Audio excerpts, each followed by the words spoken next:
Simon Graber lumbered across the kitchen floor with the air of a man in complete control of his world. As Bishop of Cherry Grove, Kentucky, it was best to always remain confident. Coffee in hand, he sat at the table and stared blankly at the steaming bowl of oatmeal. Perhaps his cooking skills did need tuning, as his zone insisted. In the next room, 16-year-old Michael still slept. Simon didn't mind indulging him on occasion.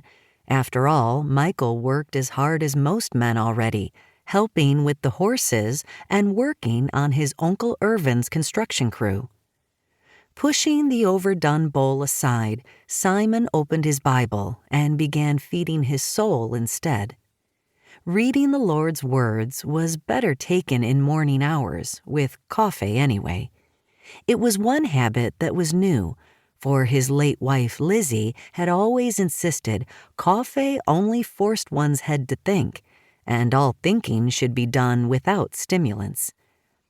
If a man desires the position of a bishop, he desires a good work.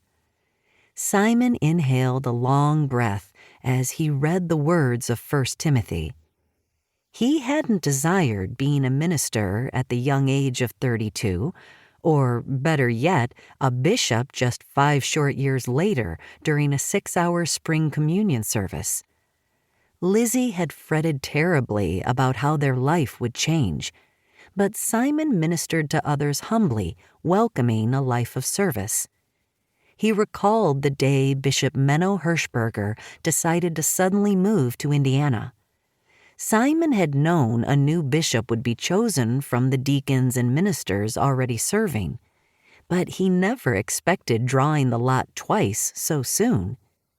Furthermore, he never expected God would place him as head of the church just months before losing his family. Closing his eyes, he could see young William and baby Claire. Both had the look of their mom, with Simon's deep blue eyes.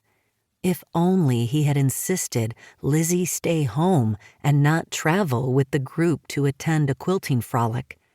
If only he'd insisted William and Claire stay with his sister. If only they had all been wearing their seatbelts. If only the driver hadn't fallen into a fit of coughs, losing control of the van. Opening his eyes, Simon wiped away the unbidden tear. He had long put away the questions and what-ifs. God had given him a family for a time, and for that Simon was grateful. He reined in his focus to the words before him. It was best not to dwell.